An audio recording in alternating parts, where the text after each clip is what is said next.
Welcome in, everyone. RFU Refugees podcast. Ted here, John here, as we look a little bit bigger now, a little bit larger on the screen because we're lifting weights. We're lifting weights, yes, but or the boxes just got bigger. One of the two. No, it's not that. It's the other thing.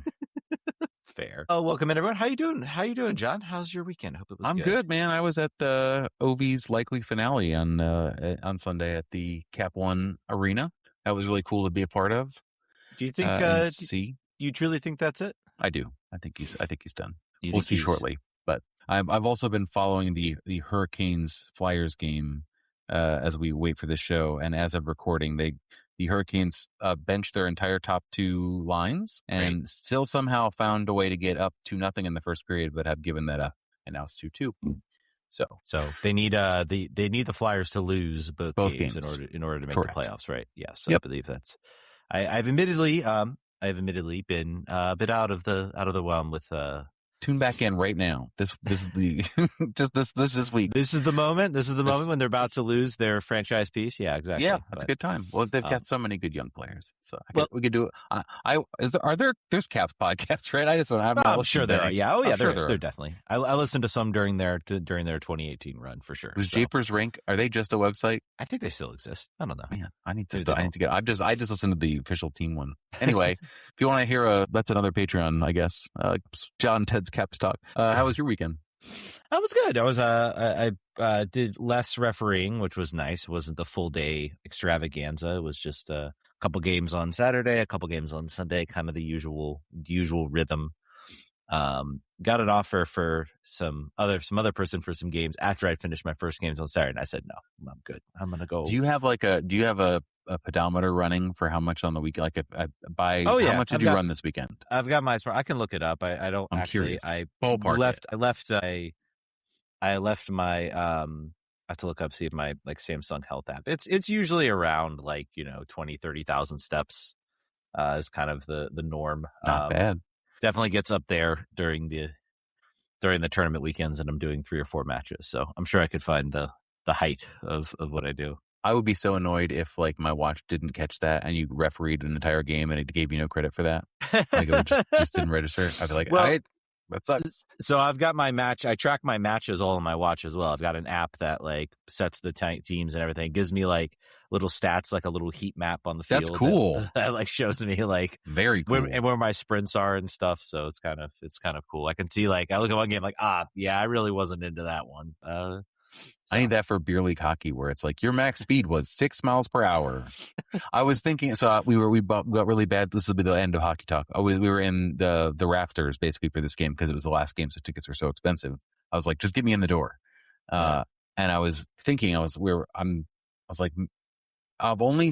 can only see from this high up really good hockey. You can't see bad hockey from this because there's no upper deck at bad hockey. And I was curious how horrible men's league, beer league hockey would look from high, because the speed would be so slow. It would be slow motion hockey. And I want to see it. Now I really want to see the guys that I play with skating from the upper deck, from the 400s at the Cap One. It would be just so bad. I wish I could see it. Yeah. Anyway, that's enough hockey talk, unless they make the playoffs, and then I'll probably talk about it next week when it's a solo show. I'll be talking a lot of Caps next week. Let's talk about our twice losing and double losing DC United. So that's so much more fun. Somehow still, I believe in the playoff. I believe we're still in the playoffs because the East is dog doo-doo right dog now. Water. Kind of incredible. People talked about how good the East was and how compared to the West, and it is flipped. It has flipped, which is good for us because we are not a good team, and that gives us just more opportunities to potentially be in the playoff picture, despite having games like this. Yeah. Timothy Park wants to know, before we jump into the game, he wants to know, why does Renée keep going with the same starting lineup? It was basically the same on Saturday, except for Baribo being out. Yeah. I think the cool thing about Renée Wilder is I think he might be if he weren't a coach of the show, if he weren't a coach of this team, he would be a listener of the show, because in his mind, he's like, this team is just not good enough. It doesn't matter who I put out there, really. None of these guys are going to create any chances. It doesn't matter. I think that's kind of where he's at with that. So he's like, you pick the lineup. Who cares? You want to put in Jacob Merrill? Sure, we can do that. Yeah. False 9, Jackson Hopkins as our offensive. Yeah, let's do that. Whatever. Great. Let's try it. That's kind of what I feel about why he thinks about lineups. He just doesn't really care. That was probably the big story. And I believe, by the way, if you're a member of our Patreon and you got the $5 tier, please go listen. And if you haven't, you can join. You can join that $5 tier. Go listen to the excellent podcast that you did with Jason Anderson. Fought through some technical stuff. I heard you guys were on so much. You guys were on. You guys had to be on. CIDs had to be on Zoom in order to get that podcast. We were basically doing like 2 cans with a string, and I think was the next step. We were going to write letters to each other and write them down. It was horrible. Yeah. Well, but you got through it, and he produced a really good content, really good show. Jason's always got some really excellent insight, and always makes me think a little bit about this team and he's kind of calm. where they're. He's it's like he's the antidote for you and I being like, this team is going to give me an aneurysm. He's like, they were real bad last year. Yeah. Remember that. Yeah. But I think that the main story came from, obviously this was coming off the 4-0 loss to Dallas. And I think the big question was, would we see some lineup changes? Would we see, Renee in the press conference, basically lamented his team, said this team gave up. Would there be major lineup changes? And, I'm going to stop saying whether I think this is like the moment for Luis to start. I thought this was the moment for him to start. I thought this was the moment to put him out there, have him go 45, 50, even 45 minutes, just give him a starting opportunity, give him a moment. And Renee was like, nah, we're just gonna put Pirani, Jackson Hopkins. We're going to put Herrera at right midfielder, and we're going to go with it. Ted, have you considered that the next game is his game to get an opportunity potentially against a lower league side? Maybe potentially. Maybe that actually could happen. That actually could happen. And the softest pillow of a first start that he could give him. I did not join the press conference, but I would have asked. I am curious. I'm like, what are you looking for? I mean, there is one player who conceivably should make your team better that's on the bench. And if you're not, so you talked about how he's like, well, it doesn't matter. This team's not good enough. It's like, well, you have one player your team spent $7 million on. Maybe he hates him. Maybe he really dislikes him. But see, this is the thing. This is the one player he went and scouted personally. He is sitting in the stadium talking to Luis's agent, who was a former model, apparently, which is some maybe wild. So he got lost in his eyes and was like, "Yeah, we'll pay whatever." In her eyes. Even there you go. She's a female agent who used to be a model. That's some interesting news for you. But it's all rather like kind of like baffling. In a certain sense, like why, is it fitness? It could be fitness. Maybe that's the excuse. I don't know. Maybe if I get the opportunity, and I have a free moment, I might jump on the Thursday podcast and just kind of ask him, what are you looking for here? What more do you need to see, so to speak? We get to be kind of kamikaze pilots as far as these questions go, because we're not always on. You can just go in and ask that question like, hey, why do you hate him? You hate him, right? You hate him. That's probably what it is, right? Yeah, no, and he'll give us his usual Swiss answer. He will. I'm sure. And that's okay. I'm sure. But DC United falling 1-0, playing the same lineup. Obviously, Tai Baribo being hurt out. He's presumably got back into training. Mid-May. But that's football. They're just making stuff up. I don't think that's just right. Like our permanent illness for Karamoko that we still haven't heard anything about. Yeah. That's another thing you should ask him about. He'll be like, who? This is a classic. I think this is a classic. If this is a playoff event, if this is we're getting to squeaky bum time, or maybe we're needing a win to keep ourselves in the playoffs, he's on the bench. He's at least on the bench. Maybe he starts. I think this is a precautionary type thing, a precautionary type move. I think he will be fully trained this week. I think he will probably doesn't play on Wednesday against Wennox in the Open Cup. But I think by Saturday he'll be in the lineup. You will see him there. So Tai Baribo out, Aaron Herrera in. A really kind of like cagey first half. I don't know really what we expected. DC not really showing much offensively. You are forgetting the offensive juggernaut that is the Matty Peltola pile driving 20-yard shot off the post. That has become his new brand. He's like, hey, I'm not going to hit it hard, but I'm going to hit it pretty accurately, almost in a minute. And in watching highlights from from his time in Finland, he can shoot. He can take a crack from outside the box. That isn't his skill set. He hasn't really shown it at all here. He has 1 goal to his name, which was kind of like a weird, funky deflection. And Renée made fun of him when he scored. He was like, "That's not really his game." He disagrees with your scouting report, but it's entirely possible that he has not seen those games that you saw in the Europa League. It's entirely possible. Yeah, it's entirely possible. I watched 1 game in the Europa. He did not do that, but I have seen some highlights of him in Finland where he has taken a shot from outside the box. So. That's as many as Renée saw of Louis before he signed. We only need the one. Beyond that moment, and maybe I think one other moment from Pirani, who I thought had a poor game. Jason Anderson kind of disagrees with me. He said, "Oh, he made some nice runs," and I said, "Yeah, but like literally every time he got the ball in the offensive third, that's where the attack just went to die." He's grading on a curve. I think he's like, well, it's a given he's going to give the ball away, but did he run? Did he go to places, which he did more of? And we'll get into a little bit, this whole argument of Luis versus Pirani and what do you do in this situation. And I have some evidence here that I think leads me to believe that Luis should start, but we'll get into that in a minute. But really nothing else from this team offensively. I think there was very little movement. I thought, Jackson Hopkins struggled a little bit, had some nice runs, but other than that, you don't say as the position they put him in that he did not excel. Well, I mean, I had talked before about I like to see him closer towards the goal, not that close to the goal. I think that's too close. I mean, perhaps that's not for him. But it is wild that very similar to last year. If our target number 9 is hurt or unavailable, we don't have one. We cannot create a facsimile. I mean, the guy that was probably supposed to take that role, Gabe Segal, is out for 6 to 8 weeks at this point. I think he'll be back probably after the World Cup break, presumably. So that's your backup. He's gone. Jacob Murrell, not maybe kind of that number 9 replacement, but not. I think maybe in a normal team, they probably would say at the end of this season, like, all right, it didn't work out. We try the championship, we'll see how it goes from there. But I don't know if he's I'm sure if it's like the normal MLS contract, they've got like 5 team options from here on out. But I would say, I don't think it's clicking. You think Murrell, this is it for Murrell as far as again, on a normal team, on a team with the expectations of some greater success, I would say, yeah, but maybe not here. We'll see. Renée has highlighted, 3 transfer windows. I'm guessing he includes this one. So 2 more transfer windows. So presumably the summer window and the winter window, they will have some flexibility that will presumably open up. But other than that, not a whole lot offensively. Again, like we said, defensively, I thought, okay. And then really the goal kind of comes from kind of a rare sort of bad moment from Hefty. Kind of stands up, tries to sort of play the ball, and basically just gets kind of like, nope, we're just going to push you off, kind of loses his balance. The entire defense freezes, pops out to the Revs attacker whose name escapes me on who actually scored the goal. But anyway, 1-0.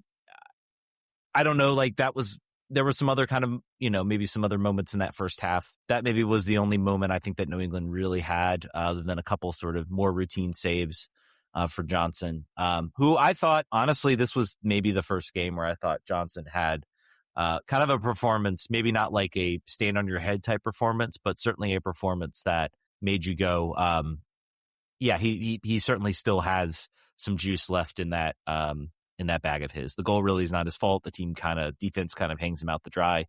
Youssef was the goal, by the way. I was just getting there for you. Yeah, so Youssef with the goal. Kind of like a really sloppy goal, a rare sort of one of the more poor moments from Hefty I think we've seen this year. I don't know if there's anything else to really dissect there. It's just kind of like the defense caught off a little bit.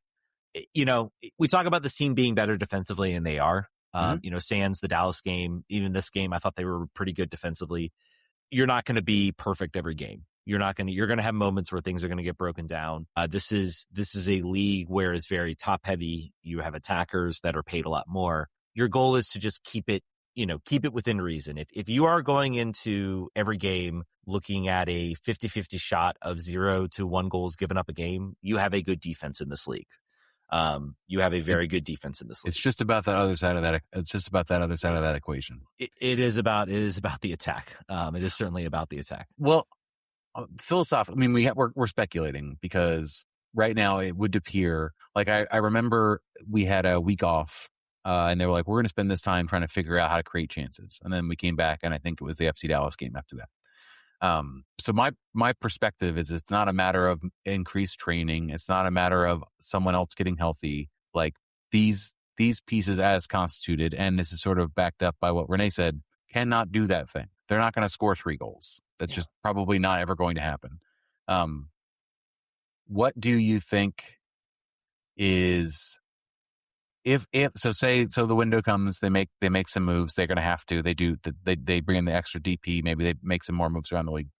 Do you think they can make the changes necessary and keep the defense stout as it is? Like, how do you attribute the defending? Is it just to the actual? Is it whole team defending? Like, if we replace a Jackson Hopkins with a more skilled offensive player, and get Pirani out of here for a number 10 that can stay healthy and can contribute, and is there concern if they make those moves that our defense will suffer if we start chopping and changing at the front end of the 11, or do you think not the case? Hard to say. It's honestly a possibility. I mean, I think your idea here is that, and again, with regards to Louis Munteanu, I mean, at a certain point, this guy does have to start. I know the whole situation is strange that he hasn't gotten an opportunity. We have some questions coming up about him, and kind of, again, he looks better, I think, than Pirani out there, and I would like to see him get an opportunity to start, because I think I can judge him a little better in that moment than I could say if he is, out on his own. But presumably, Pirani starts, or sorry, that Louis starts. So there's conceivably your improvement in the attack. Baribo's out there as well. And then it's a question of, what do you do sort of on the right and left midfield spots? And I still target the Cervenia spot. Cervenia's been good, but I would really love to see this team go get, a high level number 8 type player.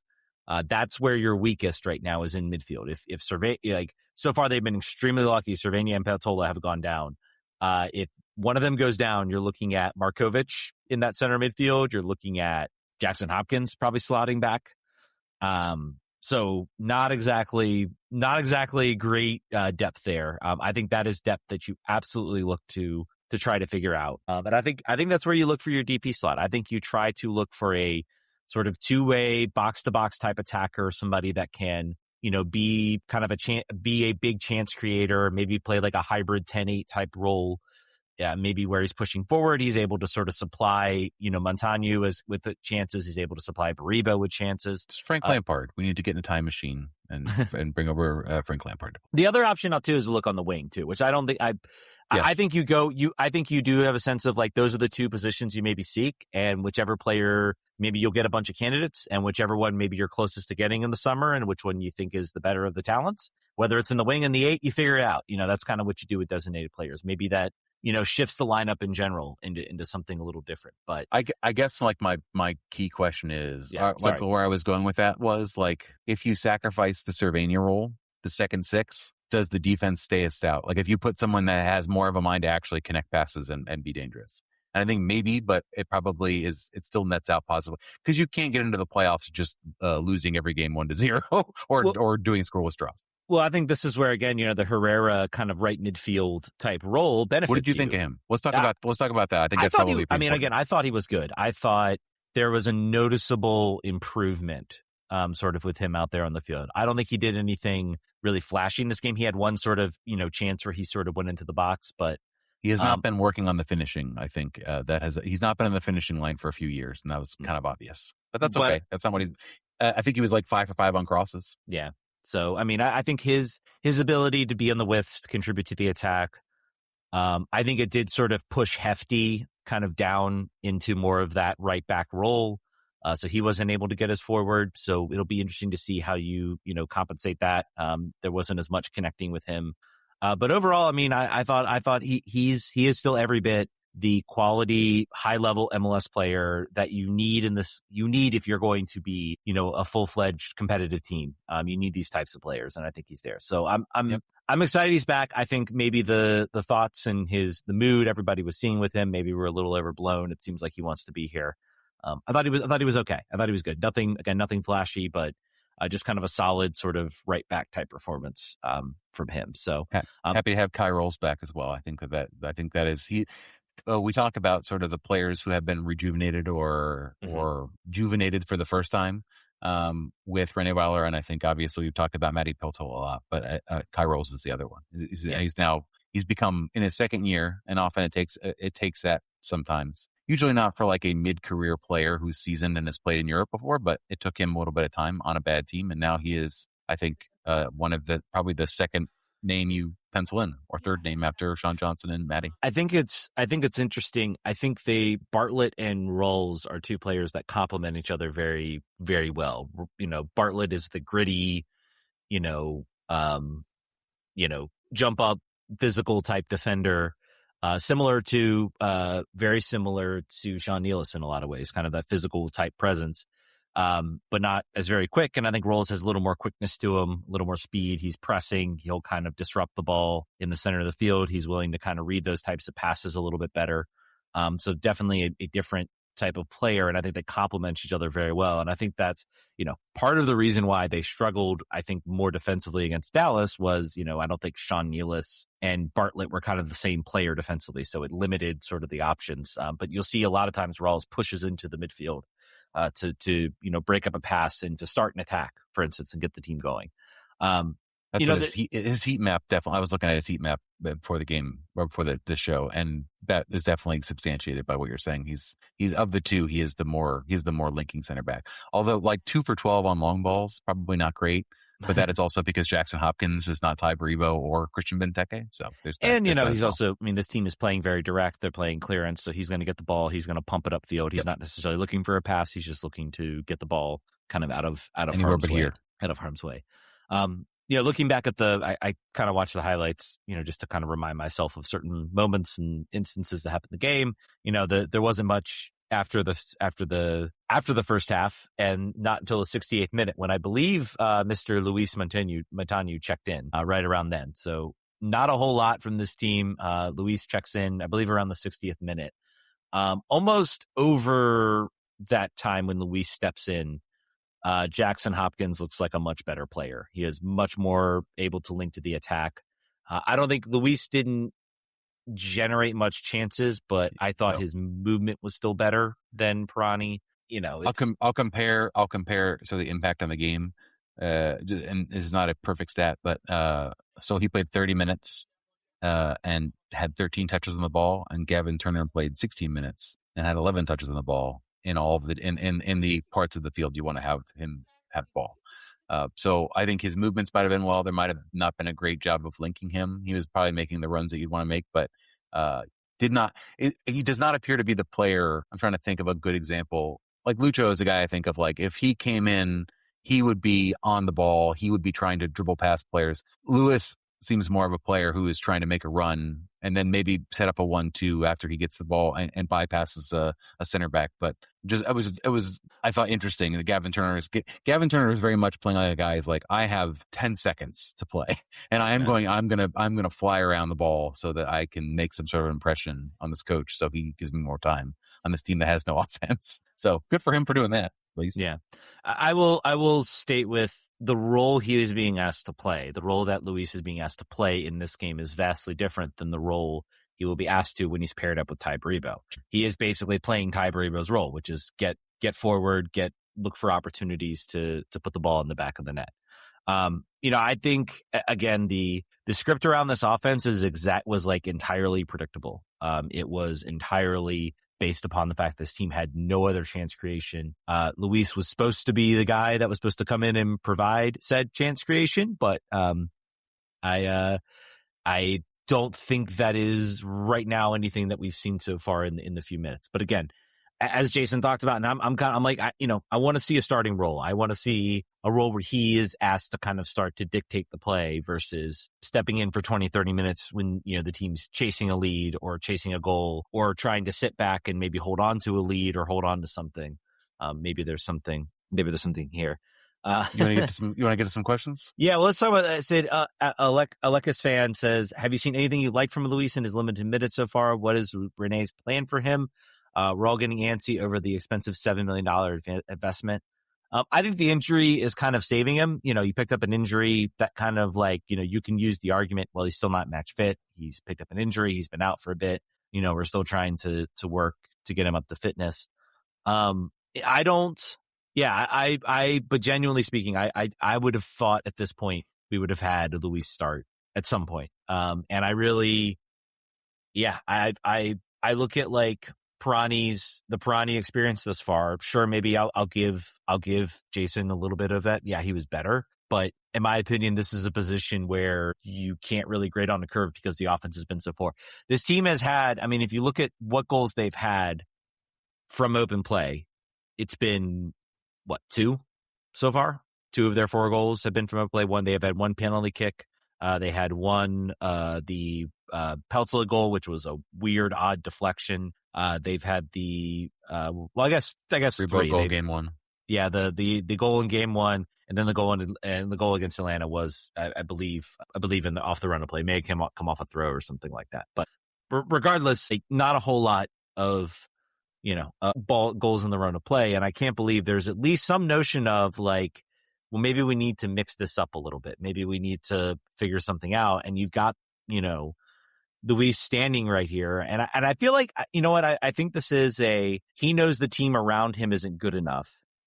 And I think he's trying to hold out as long as he can. Maybe honestly give him, until maybe the summer window when he can get a team around him that can sort of be a little more connecting or be a more supply. I don't know.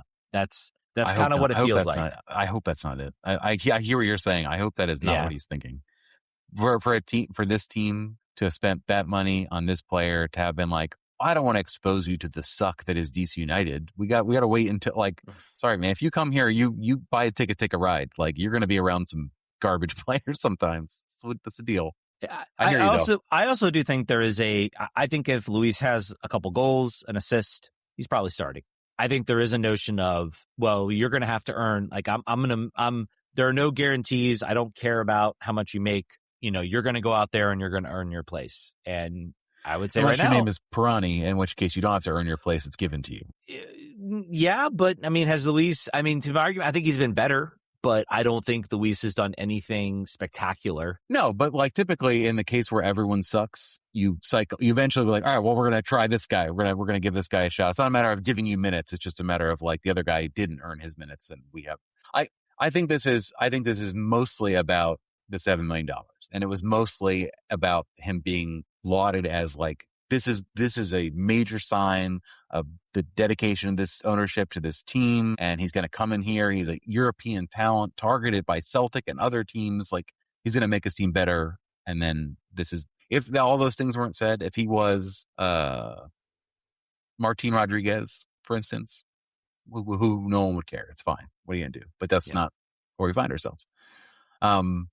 We've got questions here from Simply B1 says, this is mostly for Ted because he talks about this guy a lot. Atlanta is getting antsy on Latte Loth. If DC United were to take him on like ATL did with Click, do you think that would be a good combo with Baribo?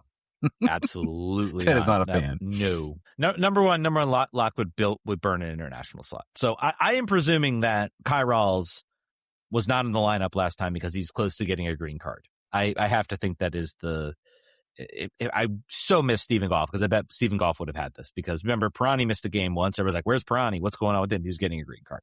I have to think Rawls is on his way to a green card. So that frees up an international slot. You would be burning that last. Yes, you can trade for them. You can move, sure, but I think you would want to keep those international slots more naturally than anything. So you're burning an international slot on a player who has been absolutely awful in Atlanta, where he has more access to more talent around him. And I think Locke still has maybe not as much value, but certainly has some value. Maybe to another championship side. I fully expect this guy to get sold. I think it'll be for a fourth of the price that they paid for him. If they're lucky, I think that'll be a big win if they do it, but I think he'll be gone. Arthur Blank is like, whatever. That's cool.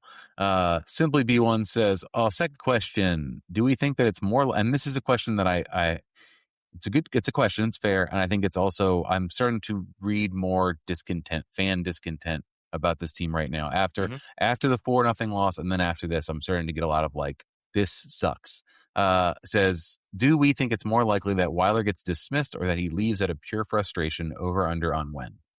I have been thinking a lot about Wilder, and if you heard me talk about Jason's perspective on him, it basically was that he is measured and he's not going to say anything that's going to get him in trouble. Like, he understands he's been in infinitely more pressure situations than this one. I also, though, wonder, did he come here to play and coach a team that it's impossible for them to generate chances? Like, does he enjoy that? Like, you would take this job if you didn't have other opportunities. You would be like, all right, I'm going to come to this franchise that hasn't made the playoffs in 6 seasons. We're going to spend money, but we're going to spend money in a way in which that if one of our players gets injured, we have 0 chances to score goals until the summer window.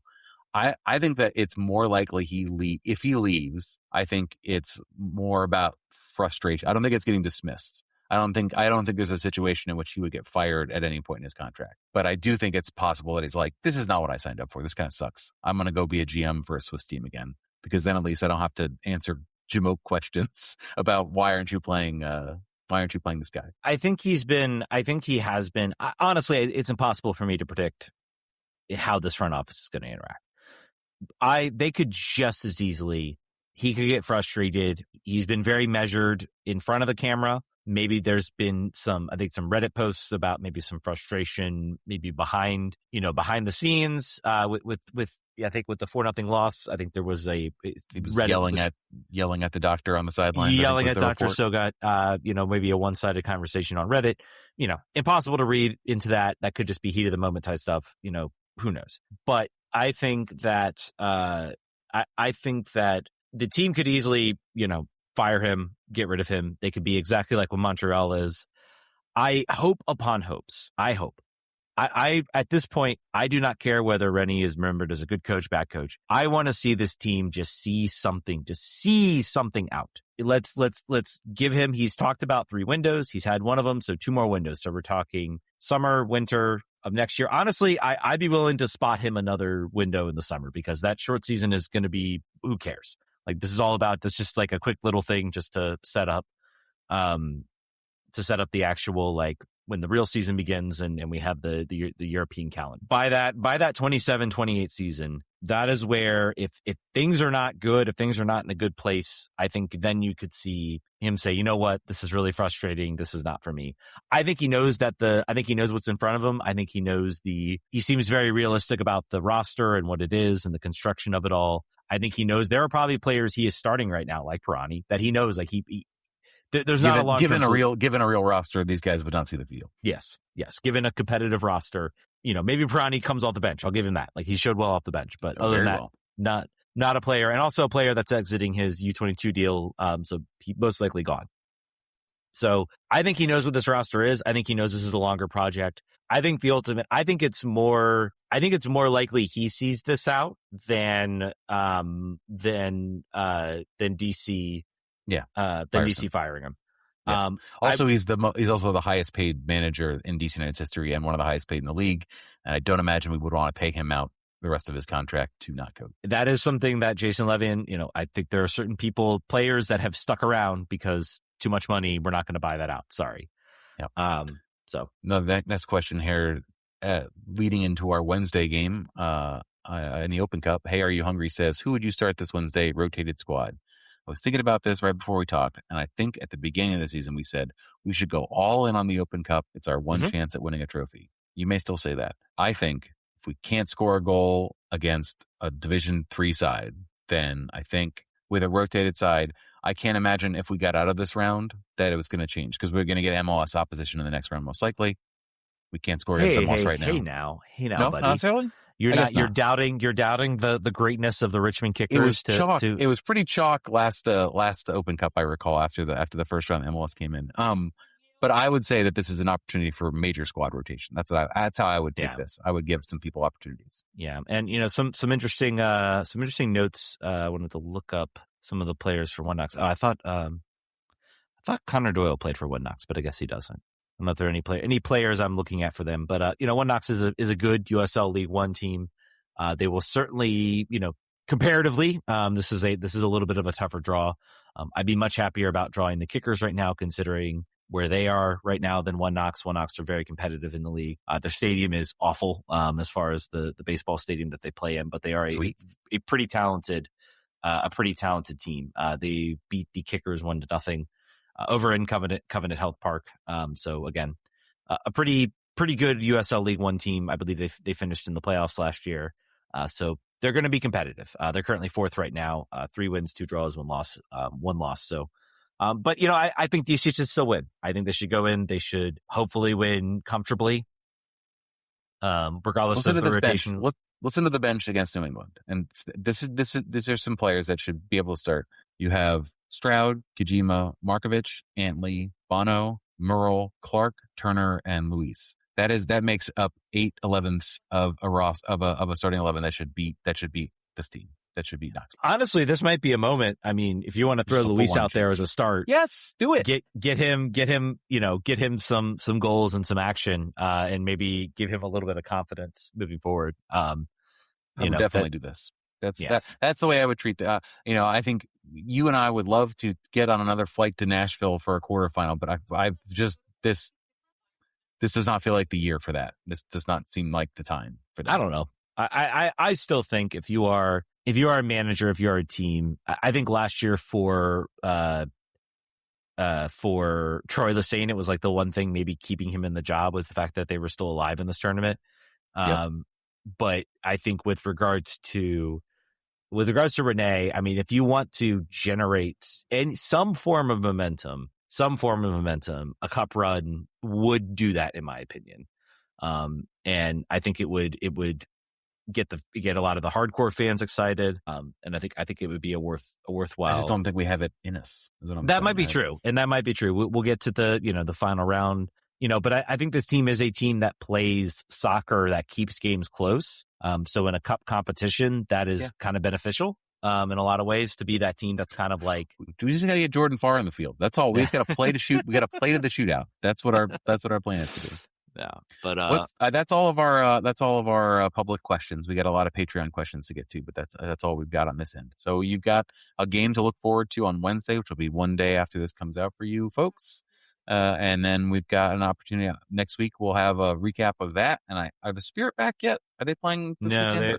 I think it's still the international break, but they might be. All right, so it'll be a very light show next. Maybe I'm talking about hockey a lot Monday. Who knows? We'll see. All right, folks. I think that'll do it for the free edition of the show. We're going to switch over to the Patreon edition. We're going to preview some of the games next week and maybe talk a little bit about more stuff that's on our mind. So stick around for that if you're on the Patreon. So again, $5 tier or higher, and you get access. We had an interview previewing Dallas. We've had interviews with Jason Anderson, so it's definitely worth it. We're trying to make it worthwhile in that subscription. So. Thank you guys so much for listening on the free edition. If you're on the Patreon, stick around. You got more show coming. Vamos.